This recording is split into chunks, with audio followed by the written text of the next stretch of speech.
to get into it. It's going to be very easy just to start getting you on the tides. Now, tides are the absolute king when you're sailing. If you got the weather and the wind gets up, what do? Reef? You can reduce sail, can't you? You can do something to help yourself. Tide is flowing, it's flowing. That's the end of the game. It's going to run whatever. So it's important you know about the tide and how to use it. Where would you go to find out what time high tide is tomorrow? Tide table? Yeah, that's good. Paper tide table. What would you look for on a paper tide table? Yeah, what else would you look for? Something that's quite crucial actually, because some printed timetables you'll find they're in UT time or GMT. So you've got to add an hour to get the tides right for you. So you've got to see what time zone the paper one's in. Where else could you go on? Come on, you lot are the IT generation. The Harbour Master's office. Harbour Master's office. Who has an iPad or an iPhone or something? Ah, yeah, internet. What happens if you go onto the Orford Sailing Club website? You'll get it. Yeah. So these are places where you can go to find out the time of the tide. So that's your first thing, is when is high tide, when is low tide. So if you get a high tide and a low tide, who's got a grasp on the difference between a spring tide and a neap tide? Anybody ideas what a spring tide is? Yes, neap has a high tide as well, but it is, you're nearly there, it's a higher tide. Yeah. Yes, yeah, spring tide is a bigger volume of water in the tidal flow. So there's a lower low tide, a higher high tide, and a stronger current in the middle. Yeah. So you want to know, is it a spring, is it a neap? There's one useful thing we've got just here, don't take it anywhere else. If high tide is lunchtime, 12ish, 1, 2, it's a spring. Our springs always come around about that time of day. So if you look up and you've got high tide sort of midday-ish, 1 o'clock, you know you've got a fairly big spring tide. If you've got low tide, middle of the day, you've got a neap tide, so it won't be so strong. So if you look up, this is a curve, this is a curve of a tide. And you notice how it goes up and accelerates. So if you think of it as if you take high water, take your low water, do the difference. So if you've got a high water of 5.7 metres, a low point of 1.8, gives you a range of 3.9. So what's that tell you? What do you think the range means? No? The difference between high and low? Miranda's got it. Yeah, the difference between the height that it's going to be at low water versus high water. So that's how much it's going to rise. Okay, so that gives you an idea of how much body of water is going to flow up in that period of time.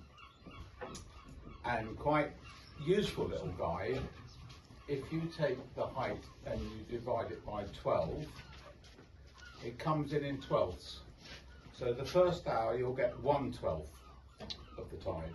Second hour you'll get 2/12 of the tide. Third hour you'll get 3/12 of the tide. Then you get another 3, another 2, and another 1. So that tells you when's the strongest tide you're going to fight. Yeah, because you've got three lots coming in. So those are the times when the tide is going to be the strongest. So that gives you another helping hand. You know when you're going to have the real tide on there.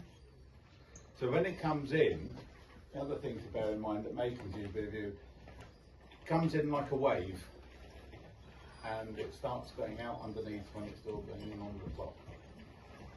And you can see this up creeks and things, the wave goes up and it comes down. So you don't get too much of a stand or a slack water. You get a bit of slack water at high tide, don't you? and at low tide when everything's quite quiet. Yeah? So we've got a basic graph. This is all it is a basic graph. Where do I find the tide? You now all know. What am I going to do with that information? If I'm going off sailing, what would be the smart thing to do? Say it wasn't a club event. Miranda hasn't organised it. You're going out on your dinghies, Okay. and you've got your tide, and you're going to, what is a good thing to practice? The good thing to practice is to sail off against the tide to make sure the tide is going to bring you home. If you roar off with the tide, if you go that way, as you know from this corner, getting home can become slightly problematic. Can be done, there are ways. Doc's going to go into how you do all that mastery, magical stuff.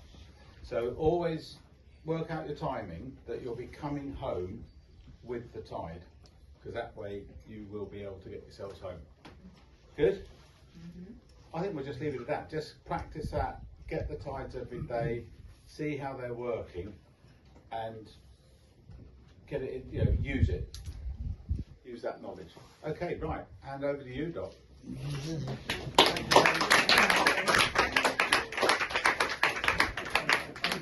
I learned a lot, thank you. Did you? I'm off then.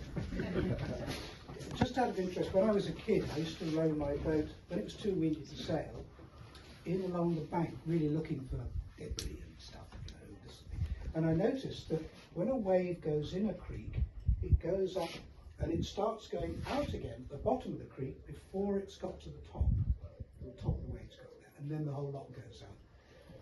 How would that apply to this river, do you think? The reason is that the high tide, will occur at the river mouth before it occurs at the snake. Same thing.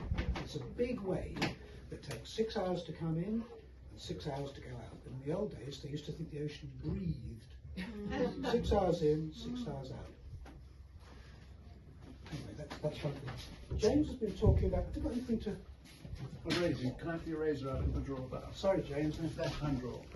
There's no razor.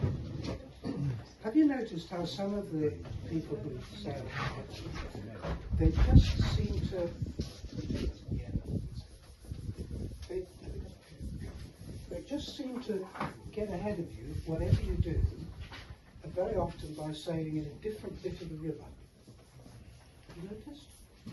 You don't notice it so much when you're all going around the same course and this sort of thing, but water is heavy stuff. If you have a bend in the river, when the water's flowing, so this is all land, when the water is flowing, it tends to go around the outside because it's heavy. But on the inside, it is a bit slower, and very often there's actually an eddy going the wrong way. And you can see that on the other side of the river, the flood tide coming in gets pushed out by that bend there, and so if you can't get back against the tide, if you're down that way, go over that side, and you'll get into this eddy, and that will bring you almost level with the clubhouse. But it gets narrower and narrower as you get towards the headland.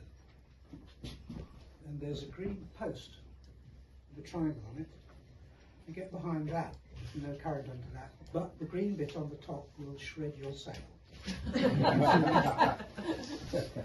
Now, how do you know where these eddies are? And they're the same every bend in the river. Up here, you know where Chantry is, where your raft is? Yeah. Up there, and the landing or whatever, Stony Ditch Creek and whatever, this sort of thing. On the flood tide again, the tide comes in and it tends to be strongest this side and much weaker there. So if you notice, when people are racing downwind against the wind, for example, very often they'll stick to this side until they run into the current, and then they'll head across here and get into the edge of the other side, and they gain like mad. Now that doesn't make much difference in some of your fast fevers and things, but it does in a topper. And in a 10-footer, makes a heck of a difference. Now, do you know, sometimes, if you look carefully, all the clues are in the water if you look at it. You know, sometimes the river can be rough in one place, but across somewhere else it's smooth. Any ideas why that would be? Okay, if the wind is with the tide, you tend to have, if they're both going in the same direction, it tends to be smoother. If they're going in opposite direction, the water gets tripped up and they tend to be little waves. Have you noticed that? It's rougher than... Okay. So, if we have, so we'll take this bit, take all this off. If you look in the water carefully, and the wind is from this direction, where do you think the smooth water would be? Where the tide's running fast. Here. So you'd expect it to be a bit rougher here. And if you look carefully, you'll see there's often a line of foam along there. This bit would be rougher. So it's not always the rougher bit which will help you. If the wind's from the opposite direction, this will be smooth, this will be a bit rough. It doesn't always work, but all the clues are there for you to look at, and this applies to any bend in the river, out at sea. You often get swirls from shoals and things like that. The silly thing is, all the evidence is there, but we just don't look for it. And you know what to look for. So, Would you say that sometimes around this corner it's slightly deceptive as to whether you're going to have the rougher water, because you've got the eddy running one way and the wind coming the other way, because there's a wind shadow in that corner? yes. Yes, So it very may much be so. not But always if you've be got visible. the wind coming across the bank, the problem is you have to balance. Do you use the eddy or do you get into the middle of the stronger winds? Yeah. And there again, that's where you start having to practice really more. You're quite right. It's not consistent because when the tide first starts to flow, when it's flowing slowly, it doesn't do this. Slow flowing water can go around sharp objects quite nicely. The faster it flows, the stronger this is. The other thing you'll notice is that when the tide turns, first of all, when they say high water here, have you noticed the water continues to flow in for a while? Why? How can it be doing that if the water's going down? And the answer is because it's changed on the bottom before it's changed at the top. And it's already flowing out here before it stopped flowing in here. Does that make any sense? Why it does it, it's just a local thing, that sort of thing. Something I was going to say about this, what was now? When does the eddy switch over? Because that's the tide coming in, and obviously there'll be high water smooth. and start turning. There's no switch. No, okay. It's spread over about 3/4 an hour. But then would you, it's the same strength of eddy or whatever the expression is, move over to the other side, or it just depends on the contours of the It's river exactly bank what and everything happens. else. This gets Yeah. slacker and this gets stronger until Sure. eventually the whole lot's going up. Yeah. There's do you know that the bend up by the sluice halfway to Orford? There's a beautiful example there. There's tremendous eddy in there. Mhm. Now this is all very well for getting back to the quay when the wind's from the south, but what happens if you've left the tide too late and the tide is now running out, the wind's dropped and you're trying to get back to the quay? Well, there was a gentleman called Fig. I don't know who he was or what he did, but he has an eddy named after him. This is the quay. Here we are, and the tide comes round. There used to be an old bathing place here where there's a blockhouse. That's where we used to swim when we were kids. On the head, where would you look for an eddy to get you back, do you think? Where are you coming from? You're down here, At Chantry. the wind is here, The moors. the moorings are all along here, all along, this is land. That inside bank. This is the club, the quay itself. Well, the answer is you think, okay, the water will be slacker there, probably, not quite such a strong current. Yeah. Yeah, it'll be stronger this side, it hustles out there. But the quay makes the water do this. So from here to the bathing place, I don't know that exists, Doc. That was 60 years ago. Still there. Well, the huts are.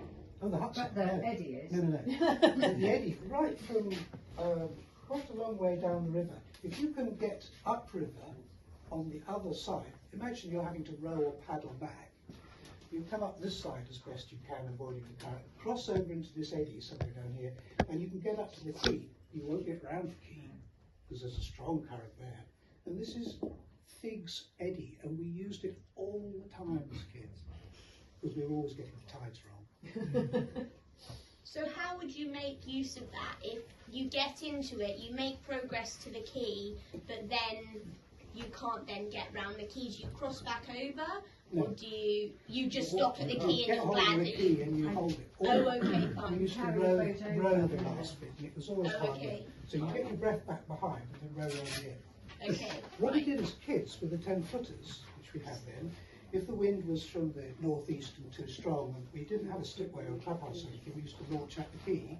Okay. Us kids had to carry the boats across into the lee here, so Yeah. we could launch them there.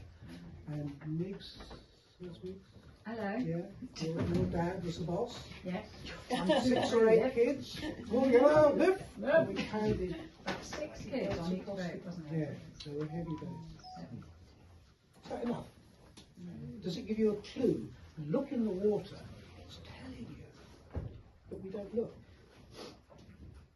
Do you think it's possible in Orford, because you've got the movement in the water from the tide, which plays a particularly strong kind of factor, to spot shifts and like dead zones in the wind, or do you think those are made It's both. deceptive by the fact that you might have the tide and everything running in the same direction there? You're quite right. But even then, you can look for wind shifts. You can Yeah. see the colour of the water. You can see the Yeah. sort of thing. And if you find a calm bit, the nasty catch is it might be a shoal of mackerel because they are oily and they leave an oil sheen on the surface. Ah, People say, oh, somebody spilled diesel, etc.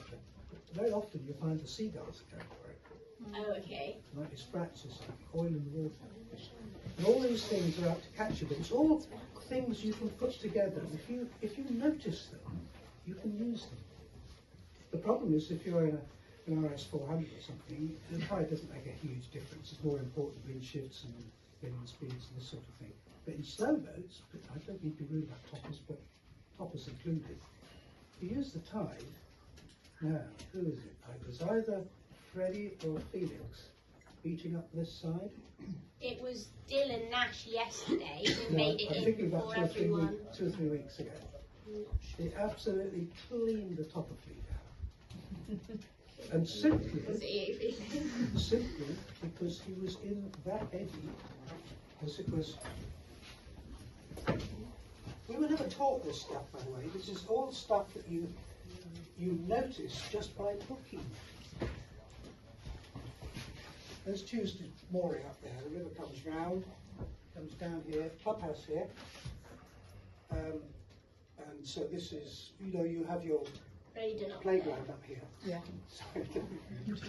So the current tends to come around this side on the edge.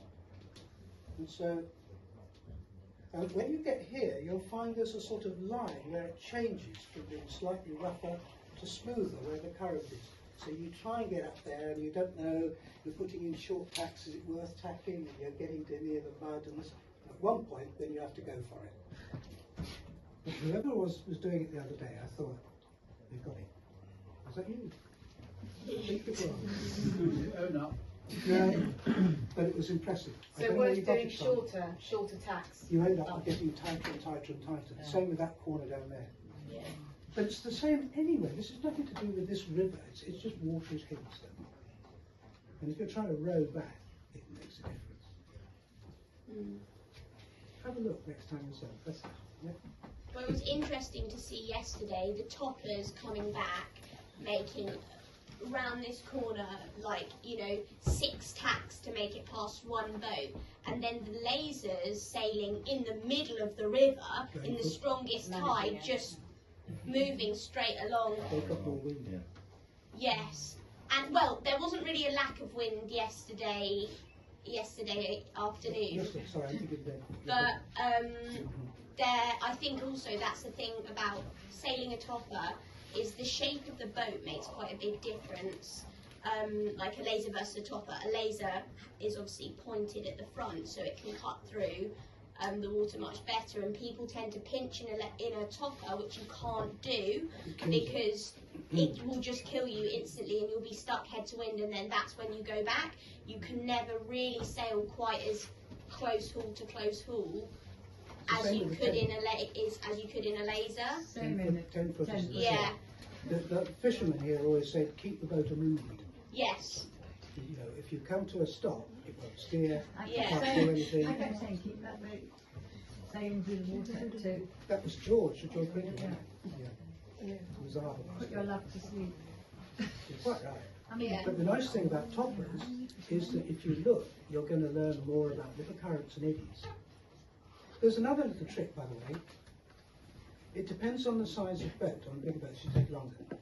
You know how the wind sometimes is not consistent in the same direction. It just changes a little bit. Some guys get to windward well because every time the wind sort of heads them a little bit, they tack. And then the wind heads them on that, they tack back. So they're always being able to point higher than you can if you just keep altering course. So one trick, if you like, I would think probably in a topper it would apply quite nicely, is that if the wind heads you, count 3. Slowly. 1, 2, 3. Is it still heading you? If it is, tack. And you'll get the free wind on the other one. The bigger the boat, the more you count. On big, 60-footer, you count for a minute. It headed you for a minute. And you can just rock it through the fleet like that if they don't know this. You don't have to sail fast, but it's fun to get the best out of it. There is an argument for people who sail particularly fast, or people who have fast speedboats, etc. It's because they don't like being on the water and they want to get it over and done with as fast as humanly possible. No, you're the boss. Is that enough? Oh, that was great. Thank you so much. Thank you.